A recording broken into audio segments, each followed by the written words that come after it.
Hello, I'm Pamela Oliveira and this is What is Happening in Brazil. Welcome to a new episode of our show. Stay tuned for the latest news about our country. Here is our news update.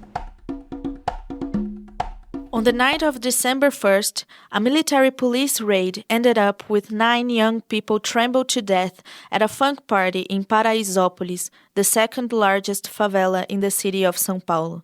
Locals were shocked and mournful, but they say they were not surprised at the dreadful aftermath of the police operation. Dozens reported that the deaths happened in a month when military police officers made daily threats against favela residents after a police sergeant died.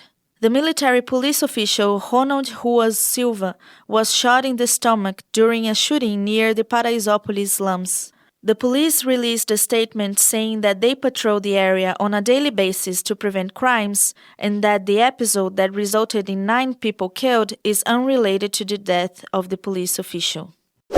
The first week of December was marked by celebrations for the National Samba Day. Several cities held events and concerts to celebrate the music genre that represents Brazil. Born in the slums and on the outskirts, samba is closely connected to the identity of the Brazilian people. For the music producer and sociologist Tadeu Caçula, samba became an established genre through years of music production by African and Afro-Brazilian communities in different parts of Brazil. While the origins of samba may be up for debate, it is undisputably one of the most important cultural expressions of resistance by Black people in Brazil.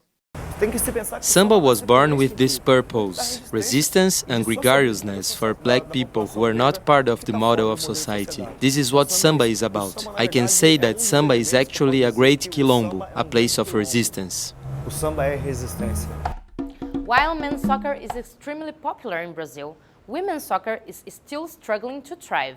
The country has more than 22,000 male footballers, but there are less than 3,000 professional female soccer players in Brazil. We are behind our Latin American neighbors like Argentina, Peru, Colombia and Venezuela, for example. In São Paulo, the city's Olympic Sports Center is trying to improve this scenario. Every month, they select new female players under the age of 15. We covered the last selection process of the year and witnessed the excitement of young girls who dream of becoming professional footballers. Check it out. The girls feel nervous, but they are also full of determination to achieve their greatest goal, to become professional soccer players. Some come with their parents, some come by themselves. From all over Brazil, they come to pursue a dream that, until very recently, only boys could. I'm really nervous. I'm trying to stay calm, but it's really hard. People say, what if it doesn't work out? I don't know what I do, because this is what I want. One day, I'll play for the national team. That dream really gets me emotional. Girls who were born before 2010 joined the last selection process of the year at the São Paulo City Olympic Center, and their parents are proud and nervous as well. We are rooting for her. Let's see what happens today. Girls today have a lot of opportunities. It wasn't like that in the past. So we are rooting for them and hoping that things work out. Every month, more than 100 young players try to pass the selection process at the Olympic Center. 11 athletes who were members of the center in the past played in the last World Cup in June. There are great teams emerging in female soccer today, but they are mostly in adult leagues. Meanwhile, the Olympic Center is focused on training young athletes. Our goal is to train athletes as young as 9 years old, up to 15, 17-year-olds. This way, they can break into the market. Today, there are more clubs interested in women's soccer. It's becoming a bigger market now, so people are watching it, following it. Only 6 out of more than 100 girls passed in this month's selections process.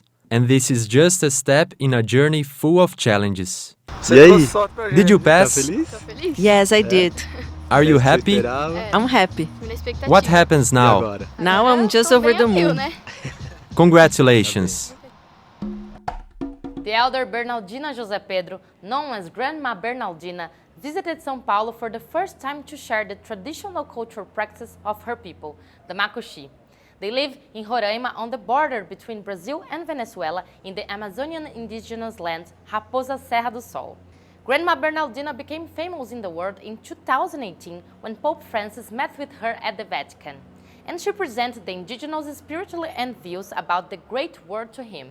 In São Paulo, the elder took part of a number of meetings to share her knowledge and magic words of healing chanted for the political struggles of the grassroots indigenous movement. From the plowed fields near Mount Roraima, her peacocky voice holds up the sky and delays the end of the world. That's how the Macuxi artist Jaider Isbelli describes his grandmother and master, Bernaldina José Pedro. The elder of the Macuxi people took part in meetings in São Paulo to share her wisdom and words of healing used by her people as a tool of political struggle. The Macuxi live in the Amazon, in the northern state of Roraima. It was the first time Grandma Bernaldina visited São Paulo in the southeast. Eu trouxe minha palavra, pouco. I came here to meet you. I brought my words to you, to São Paulo. You heard me chant, you heard me speak, you heard me smoke. That's good for you, and it's good for me too. My work here is to burn the maruai. Girls and boys have been smoked with this maruai. It's really good. It flew here on a plane, from far away, just to see you too. This one is alive. It listens. It came here to listen to you. This is my work up there in the Maturuca. Essa que estou dizendo, meu trabalho é isso daí. Since the mid-18th century, the Macuxi have been facing problems as ranchers, artisanal miners, and illegal land grabbers have been expanding their activities into the indigenous land Raposa Serra do Sol, where most of the Macuxi indigenous group lives. The territory is located on the border between Brazil, Venezuela, and Guyana, and it was officially ratified in 2005 by Brazil's Supreme Court. There are estimated 140 Macuxi villages in Brazil. Nossa terra, Our land is our mother. If you don't have land, what do you have? You have nothing. You have nowhere to grow food.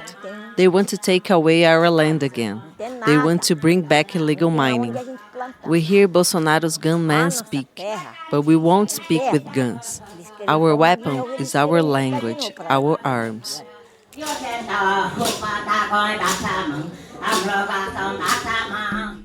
It's time for Brazilianism. Umbu trees are small trees that are very important for the semi-arid region in northeastern Brazil. They live over 100 years and blossom in the dry season.